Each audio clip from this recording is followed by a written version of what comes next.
So hello everyone, कैसे हैं आप सभी। अब हमने एक क्लास अभी द रोड नॉट टेकन की देख ली है। उसमें मैंने पूरा लाइन बाय लाइन एक्सप्लेन कर दिया है आप लोग को पोएम को। ठीक है, उसको आप लोग देखिए, यूट्यूब पे भी अपलोडेड है, उसको आप 2 बार 3 बार देख सकते हैं, जिससे आपको पूरी चीज़ समझ में आ जाएंगी। जितने भी क्वेश्चन है वो भी बन जाएंगे, क्योंकि मैं आपको रहूंगा एमसीक्यूज, तो उसमें सब क्लियर हो जाएगा। ठीक है, अब हम कुछ इंपॉर्टेंट चीजें देखने वाले हैं। ठीक है, तो चलिए स्टार्ट करते हैं उस इंपॉर्टेंट चीजों को जो आपके एग्जाम के लिए महत्वपूर्ण हो सकती हैं इस चैप्टर से। ठीक है, so the road not taken, मैंने आप लोग को बता दिया कि जो द रोड नॉट टेकन है एक डिलेमा टाइप का है। ठीक है, in the poem the road not taken, the road symbolise our life. अब यहाँ पे क्वेश्चन आएगा, द रोड जो है ना वो सिंबलाइज किसको कर रही है, तो अवर लाइफ को कर रही है। ठीक है, तो यहाँ पे जो क्वेश्चन बनेगा उसको आप लोग को ध्यान दे के रखना है। ठीक है, क्वेश्चन क्या बनेगा कि जो सिंबलाइज कर रही है हमारी poem the road not taken में, जो द रोड वो किसको कर रही है, तो आपको बताना पड़ेगा वो कर रही है सिंबलाइज किसको, रोड को, लाइफ को कर रही है। ठीक है, अवर लाइफ, तो ये क्वेश्चन तो ये हो गया आपका। ठीक है, नेक्स्ट क्वेश्चन क्या है आपका, the poet says that the path that we don't choose in our life in the road not taken, he describe his feeling about that choice that he had left the past. ठीक है, तो यहाँ पे poet के साथ जो पूर्व में हुआ है, पास्ट में हुआ है, उसको पोएट ने यहाँ पे दर्शाया है। एक्चुअली पोएट के साथ में नहीं हुआ, पोएट के एक जो दोस्त है, मैं आप लोग को बताऊं, उनका नाम है एडवर्ड थॉमस। ठीक है, एडवर्ड थॉमस जो नाम है उनके दोस्त का, वो क्या होते हैं, वो विश्व युद्ध में शामिल हो जाते हैं। ठीक है, और विश्व युद्ध में अपने 2 साल बर्बाद कर देते हैं। जो 1914 से लेकर 1916 का जो समय होता है, इनके एडवर्ड जो थॉमस हैं वो उसमें बर्बाद कर देते हैं। जिस कारण से वो अब सोचते हैं कि जो मैंने पाथ चूज किया उसके कारण दोस्त बहुत पछतावा उनको रहता है, तो उसी चीज पर इन्होंने क्या कर दिया, पोयम लिख दिया था एक्चुअली। ठीक है, द रोड नॉट टेकन, और जो बहुत ही बाद में फेमस हुई। ठीक है, तो ये आपको नाम ध्यान रखना है। The path which we have chosen decide our future, our destination. ठीक है, और ये ऐसी चीजों के चूज करने की बात कर रहे हैं, ऐसी चीज को डिसाइड करने की बात कर रहे हैं जो हमारे फ्यूचर को क्या करता है, कहीं ना कहीं इफेक्ट करता है। अब उनके जो 2 साल चले गए, तो उस पर अब वो वापस तो नहीं ला सकते ना। ठीक है, तो जब वापस वो नहीं ला सकते, तो इसी चीज को पोएट बोल रहे हैं कि आपको हमेशा सोच समझ के काम करना चाहिए।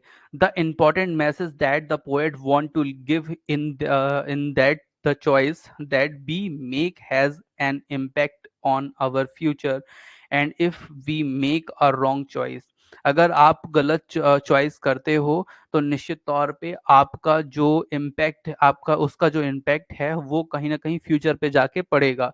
तो ये पॉइंट बोलते हैं कि किसी भी चीज को सोच समझ के करना चाहिए। ठीक है, और मैं आप लोग को बता दूं, हालांकि पोएट ने यहाँ पे पोएम में कहीं भी डिस्कस नहीं किया कि उनका जो उनके जो मित्र का जो डिसीजन था वो सही था या गलत था, लेकिन उस जो मित्र का जो डिसीजन था वो रॉन्ग था। वो इसलिए था क्योंकि उन्होंने अपने 2 साल बर्बाद किए थे इस तरह से। ठीक है, मतलब विश्व युद्ध में शामिल होकर।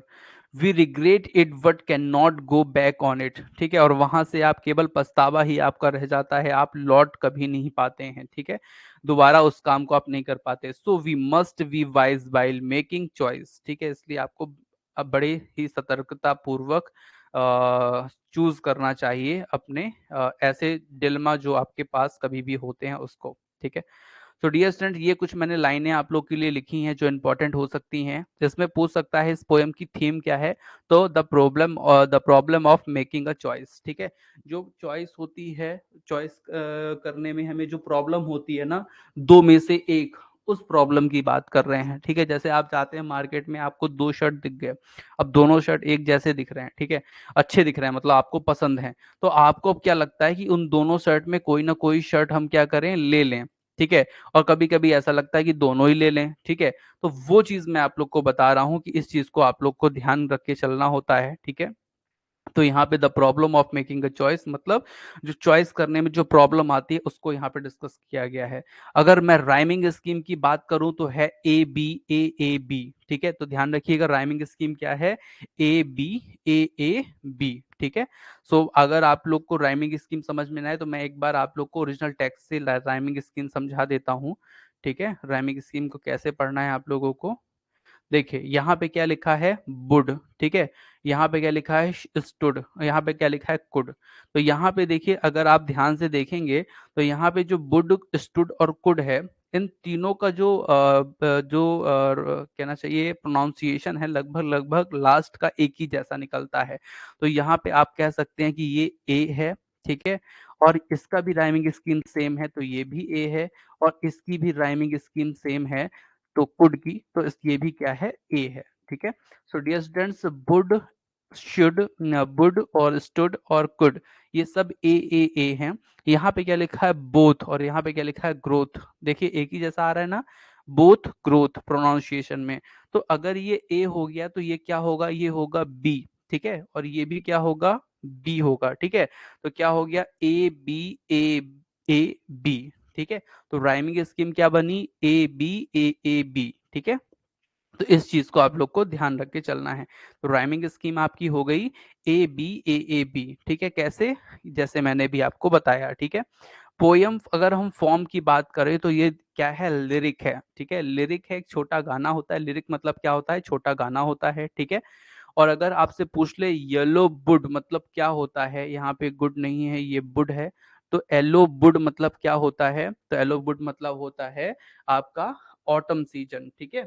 और येलो बुड से समझ में आता है कि यहाँ पे ऑटम सीजन की बात हो रही है, ठीक है। और वेरी इंपॉर्टेंट क्वेश्चन जो मैं आपको अब बताने वाला हूँ, जो 2018 की परीक्षा में पूछा गया था, किस पोएट्री कलेक्शन के साथ इसको पब्लिश किया गया था, इस पोयम को, तो वॉल्यूम माउंटेन इंटरवेल के साथ, ठीक है। तो ध्यान रखिएगा, वॉल्यूम माउंटेन इंटरवेल के साथ 1916 में इस पोयम को क्या किया गया था, पब्लिश किया गया था, जो बहुत इंपॉर्टेंट है। द रोड नॉट टेकन को पब्लिश किया गया था वॉल्यूम माउंटेन इंटरवेल, ठीक है। तो ये चीज आप लोग को ध्यान रख के चलनी है, ठीक है। तो ये आपको बन जाएगी, ऐसी मैं उम्मीद करके आगे बढ़ता हूँ, ठीक है डियर स्टूडेंट्स। चलिए, और कोई दिक्कत हो आप लोग मुझे बता सकते हैं। आज मनोज कुमार त्रिपाठी जी भी जुड़े हैं, बहुत बहुत स्वागत है त्रिपाठी जी का, ठीक है। महेंद्र कुमार पांडे जी भी जुड़े हैं, बहुत बहुत स्वागत है महेंद्र कुमार पांडे जी का, ठीक है। चलिए, सो डियर स्टूडेंट्स, सभी लोग का स्वागत है आप लोगों का। जो कुछ इंपॉर्टेंट फैक्ट्स है वो मैंने आपको यहाँ पे बताने की कोशिश की है, ठीक है। और आप लोग को उम्मीद है समझ में आया भी होगा, ठीक है। सो यहाँ पे वॉल्यूम माउंटेन इंटरवल इन 1916। अच्छा, कुछ चीजें आप लोग को हमेशा नोट करके चलनी चाहिए, जैसे अभी जो मैंने ये चीजें बताई ना, इनको सबको आप लोग को नोट करके रखना चाहिए, ठीक है। कि थीम क्या है, the problem of making a choice, rhyming scheme क्या है, ए बी, ठीक है। फॉर्म्स ऑफ पोएट्री क्या है, तो लिरिक है। येलो बुड मतलब क्या हुआ, तो ऑटम सीजन हुआ। ये तो सबसे इंपॉर्टेंट है कि वॉल्यूम माउंटेन इंटरवल में 1916 में इसे पब्लिश कराया गया था, ठीक है। तो डियर स्टूडेंट्स, ये आपके कुछ इंपॉर्टेंट फैक्ट्स हैं। ये आपकी टेस्ट सीरीज है जिसमें लगभग 50 क्वेश्चन है, 20 30 40 50 क्वेश्चन है। और ये पूरा आपका जो ओरिजिनल टेक्स्ट है जिसको मैंने आपको बताया, इसमें कुछ मैंने आपको मीनिंग भी बता दी हैं जो आप लोग को पढ़ के रखनी है। जैसे साई मतलब डीप ब्रेथ, ठीक है, मतलब या आराम से, गहराई से। हेंस मतलब होता है हेयर इन द फ्यूचर, ठीक है। सो ये आपका पूरा चैप्टर कंप्लीट हुआ, ठीक है। अभी कोई क्वेश्चन है आप लोग मुझसे डियर स्टूडेंट पूछ सकते हैं, बिना हिचक के, बिना झिझक के, ठीक है। तो पूछ लीजिए, उसके बाद हम लोग चलेंगे एमसीक्यू के सेशन पे, ठीक है। आप लोग को मैं ज़्यादा बोलने का समय नहीं दे पाता हूँ, एक्चुअली क्या है कि अपन को कोर्स जल्दी खत्म करना है, टाइम पे खत्म करना है, ठीक है। क्योंकि अभी हमारे पास हिस्ट्री ऑफ इंग्लिश लिटरेचर भी है, उसमें हमें टाइम लगेगा, ठीक है। तो आप जल्दी से मुझे कमेंट करके बताइए, कोई इंपॉर्टेंट तो कुछ क्वेश्चन तो नहीं है आपका, sir important facts. Sir important facts तो मैंने आपको बता दिए नेहा जी, जो अभी बताए ना सब इंपॉर्टेंट फैक्ट्स हैं। आज नहीं पढ़ा रहे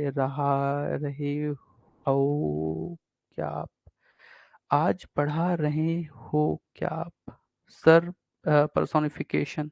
अच्छा, लिटरेरी लिटरेरी डिवाइसेस इसमें नहीं मिली हैं एक्चुअली, ठीक है नेहा जी, इसमें लिटरेरी डिवाइसेस का कहीं भी कुछ भी नहीं है विशेष, ठीक है। तो अगर होता तो मैं बताऊंगा, एक आध क्वेश्चन है वो आपको एमसीक्यू में मिल जाएंगे, ठीक है।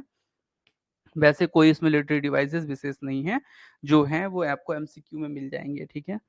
और किसी का कोई क्वेश्चन बताइए। इसकी पब्लिश डेट जरूर याद रखिएगा, जिसकी पब्लिश डेट मिलती जा रही है उनको आप लिखते चलेंगे, ठीक है। एजेस एंड एजेस मतलब युगो, युगो मतलब यहाँ बाद में भी, ठीक है, ऐसा। रोशनी जी, एजेस एंड एजेस मतलब मैं पहले भी कह मतलब अभी मैं कह रहा हूँ, और बाद में भी आने वाले समय पे भी मैं क्या कहूंगा, जब तक जीवित रहूंगा ना, तो यही कहूंगा भैया, चॉइस अच्छे से करना। ठीक है। और मैंने जो चॉइस की है ना, उसी कारण मेरा मेरा पूरा आज का क्या है, डिफरेंस है। ठीक है। सो ये है। चलिए, तो अब आगे बढ़ें। कोई लिटरी डिवाइस है इसमें? हाँ, अभी इसमें कोई भी लिटरी डिवाइस नहीं है रोशनी जी, एक आध लिटरी डिवाइस शायद हैं, वो भी क्वेश्चन पे मिलेंगी आपको, एमसीक्यू पे। ठीक है। मैंने शायद देखा था कहीं पे, he got Pulitzer award 4 time. शायद नॉमिनेटेड थे, इनको मिला नहीं था, आई थिंक ऐसा कुछ था। मैंने बताया था अभी, महेंद्र कुमार पांडे जी। मैं क्लियर करके आप लोग को नेक्स्ट में बता देता हूँ। ठीक है। ये शायद नॉमिनेटेड थे 4 टाइम्स, ऐसा था महेंद्र जी। मैंने अभी बताया, फर्स्ट क्लास में मैंने ये बताया है कि ये 4 टाइम नॉमिनेटेड थे बुलिट्जर प्राइज के लिए।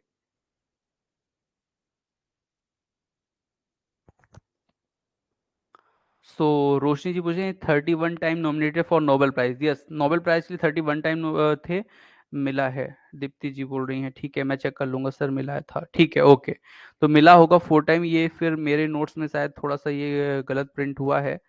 मैं आपको कहाँ पे था ये 4 टाइम, अच्छा, Pulitzer prize for poetry 4 times, yes, ठीक है, ओके।